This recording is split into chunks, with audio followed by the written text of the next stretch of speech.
Ocean है, बे of Bengal, ठीक है। तो यहाँ पे जो मानसूनल सीजन होता है बहुत ही हॉट होता है, ठीक है। तो सन रेज डायरेक्ट पड़ती है इस पे, ठीक है।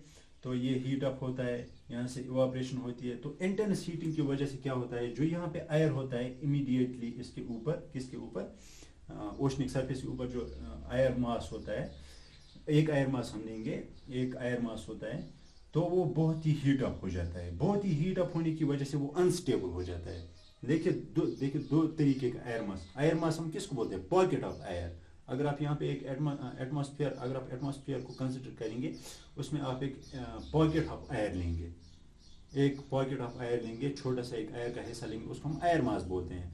लेकिन एयर मास, एक एयर मास और दूसरे एयर मास में आप कैसे डिफ्रेंशिएट कर सकते हैं, on the basis of temperature, ठीक है, on the basis of pressure, ठीक है, on the basis of humidity. देखिए यहाँ पे एक एयर मास है, यहाँ पे दूसरा एयर मास है। हम क्यों बोलते हैं ये अलग एयर मास है, ये अलग एयर मास है, क्योंकि इसका टेम्परेचर अलग होता है इसके टेम्परेचर से, इसका प्रेशर अलग होता है इसके प्रेशर से, ठीक है। इसकी ह्यूमिडिटी अलग होती है इसकी ह्यूमिडिटी से, ठीक है। तो अगर ये डिफरेंसेस होंगे तो हम एयर मासेस को डिफरेंशिएट करते हैं।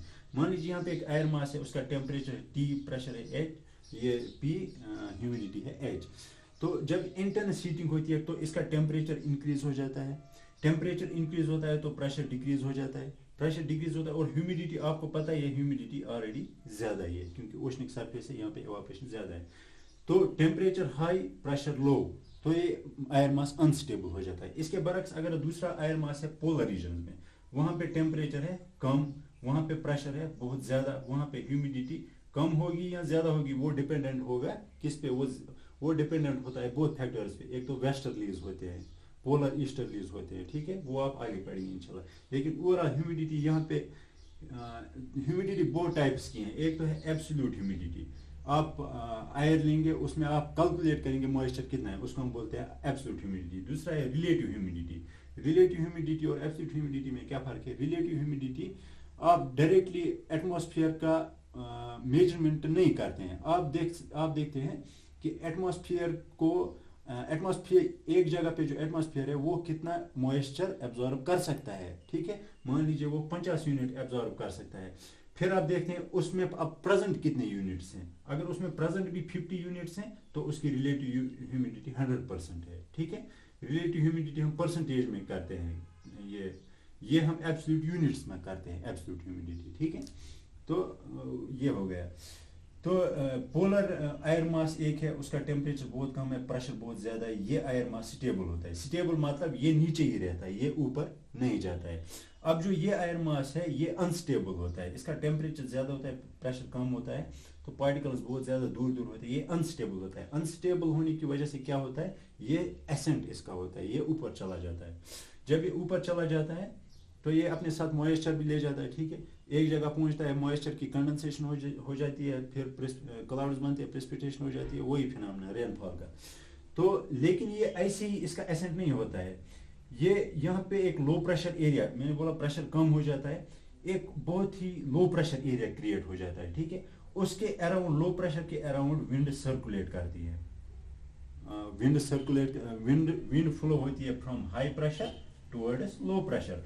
तो इसके इर्द गिर्द हाई प्रेशर है लेकिन इसके बीच में लो प्रेशर है, तो विंड्स ऐसे इसकी तरफ आते हैं, लेकिन वो ऐसे डायरेक्टली इसमें नहीं घुस जाते हैं, वो ऐसे सर्कुलेट करते हैं, ठीक है।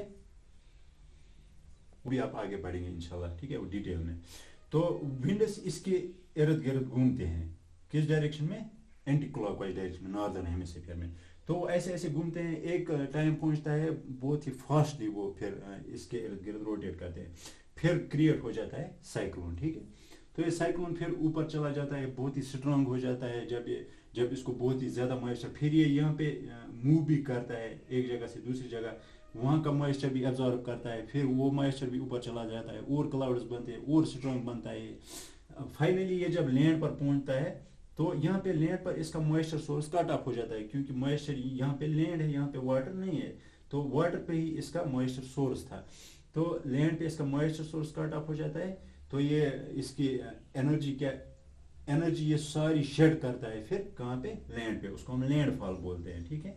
जहाँ पे ये सारा कुछ अपना क्लाउड्स वलाउड्स का सारा वो रेन में शेड करता है, सारी विंड्स वहाँ पे स्ट्राइक करती है, तो उसको हम बोलते हैं लैंडफॉल, ठीक है, जहाँ पे ये लैंड को स्ट्राइक करता है। तो ये हो गया साइक्लोन। अगर आप देखें इंडिया में ईस्टर्न कोस्ट पे ज़्यादातर साइक्लोन्स आते हैं, वेस्टर्न कोस्ट पे कम साइक्लोन्स आते हैं। क्यों? क्योंकि बे ऑफ बंगाल का टेम्परेचर यूजुअली अरबियन सी के टेम्परेचर से 1-2 डिग्री ज़्यादा रहता है। वो क्यों रहता है? वो भी पैसिफिक ओशन, क्योंकि बे ऑफ बंगाल कनेक्टेड है विद पैसिफिक ओशन, ठीक है, through straight of Malacca, straight of Makassar, ठीक है। तो पैसिफिक ओशन में से कुछ वार्म करंट्स आते हैं इंडियन ओशन की तरफ, तो वो पहले घुस जाते हैं बे ऑफ बंगाल में, तो उस वजह से उसका टेम्परेचर थोड़ा ज़्यादा रहता है अरबियन सी के टेम्परेचर से। तो उसका टेम्परेचर ज़्यादा रहता है तो साइक्लोन वहाँ पे ज़्यादातर क्रिएट हो जाते हैं। फिर वो आके ईस्टर्न कोस्ट को स्ट्राइक करते हैं, ठीक है, उड़ीसा, अरुणाचल, ये आंध्र प्रदेश, चेन्नई, वेस्ट बंगाल, ठीक है, फिर बांग्लादेश भी साथ में ही है, वहाँ पे भी स्ट्राइक करते हैं, ठीक है। तो ईस्टर्न कोस्ट ऑफ इंडिया ज़्यादा प्रोन टू साइक्लोन है देन वेस्टर्न कोस्ट है। यहाँ पे भी आते हैं, महाराष्ट्र और कर्नाटक में भी थोड़ा आते हैं, लेकिन उतना ज़्यादा नहीं आते हैं। केरला यूजुअली रिलेटिवली सेफ है, वहाँ पे ये स्ट्राइक नहीं करते हैं। तो ये हो गया साइक्लोन्स के बारे में। साइक्लोन्स का की डिस्ट्रक्टिव पावर क्या है, हमने इसका कॉज पढ़ लिया, ये कैसे क्रिएट होता है। अब आप इसके कॉन्सिक्वेंसेस देखिए। कॉन्सिक्वेंसेस इसके बहुत ही डिस्ट्रक्टिव हैं। देखिए, एक तो है स्ट्रॉन्ग विंड्स होती है। स्ट्रॉन्ग विंड्स बहुत ही ज़्यादा डिस्ट्रक्शन करती है जब वो लैंडफॉल के बाद जब वो लैंड पे पहुंचती है, वो ट्रीज़ को अपरूट करती है, प्रॉपर्टीज़ को डैमेज करती है, लोगों के घर उजाड़ देती है, ठीक है। तो स्ट्रॉन्ग विंड्स जिनको हम गेल्स भी बोलते हैं, ठीक है, ठीक है। तो अगर आप देखेंगे इन विंड्स की क्लासिफिकेशन की गई है, कैटेगरी 1, कैटेगरी 2, कैटेगरी 5 ह्यूरिकेन सबसे ज़्यादा डिस्ट्रक्टिव होता है, जो आया था इंडिया में, आया था उड़ीसा में 1999 में, ठीक है। तो बहुत ही ज़्यादा डिस्ट्रक्शन की थी उसने। तो ये हो गया, एक तो स्ट्रॉन्ग विंड्स बहुत ही ज़्यादा नुकसान करते हैं, दूसरा उसको बोलते हैं हम स्टॉर्म सर्जेस, ठीक है। स्टॉर्म सर्जेस हैं टाइडल वेव्स। चूँकि ये मान लीजिए यहाँ पर ये ऐसे साइक्लोन पहुँचा कोस्ट के नज़दीक, तो ये इस साइक्लोन का एक जो फिनोमेना, ये नीचे से जो इसके पाथ में आता है वो ऊपर ले जाता है। तो यहाँ पे नीचे क्या है, इसके पाथ में वाटर है, तो ये वाटर को भी ऊपर खींचता है, ठीक है, ऊपर खींचता है। तो यहाँ पे एक स्टॉर्म सर्ज यानी कि पानी बहुत ही हाई वेव्स क्रिएट हो जाती है, वो हाई वेव्स पे टकराती है कोस्ट को, यहाँ पे जो प्रॉपर्टीज होती है वो डैमेज हो जाती है। स्टॉर्म सर्जेस उसको बोलते हैं, tidal waves, high tidal waves, ठीक है। और फ्लैश फ्लड्स, ठीक है, फ्लैश फ्लड्स, टोरेंशियल रेनफॉल, ठीक है।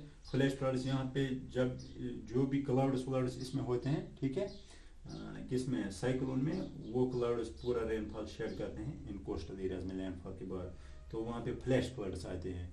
टोरेंशियल रेनफॉल की वजह से फ्लैश फ्लड्स आते हैं, बहुत ही ज़्यादा डिस्ट्रक्टिव पावर होते हैं इसके। तो ये हो गया। अगर आप स्ट्रक्चर पढ़ेंगे साइक्लोन्स का, वो आपको अभी ज़रूरत नहीं है, अगर आप फिर भी पढ़ेंगे। साइक्लोन्स में बहुत सारे पार्ट्स होते हैं। एक तो होता है इनर आई जिसको हम बोलते हैं, ठीक है, दूसरा होता है आउटर आई, ठीक है, तीसरा होता है इसकी पेरिफ्री ऐसे होती है, ठीक है, उसमें क्लाउड्स व्लाउड्स होते हैं। ये क्लाउड्स फिर बाहर की तरफ जाते हैं और रेनफॉल काज करते हैं। जो इनर आई होता है सबसे कम प्रेशर इसमें होता है, लो प्रेशर, और सबसे कम एरिया यही होता है, ठीक है।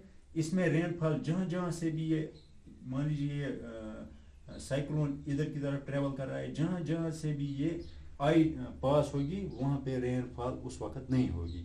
वहाँ पे एक कम जो है जिसको हम बोलते हैं लल बिफोर द स्टॉर्म, अगर आपने सुना होगा, एक कम एटमॉस्फेरिक कंडीशन होगी उस वक्त, ठीक है। तो ये हो गया इसका थोड़ा स्ट्रक्चर के बारे में हमने देखा। तो ये हो गए साइक्लोन्स और इंडिया में ये कैसे इफेक्ट करते हैं, ठीक है। तो 8% लैंड जो इंडिया का है यूजुअली कोस्टल लैंड ही है जो प्रोन टू साइक्लोन्स है।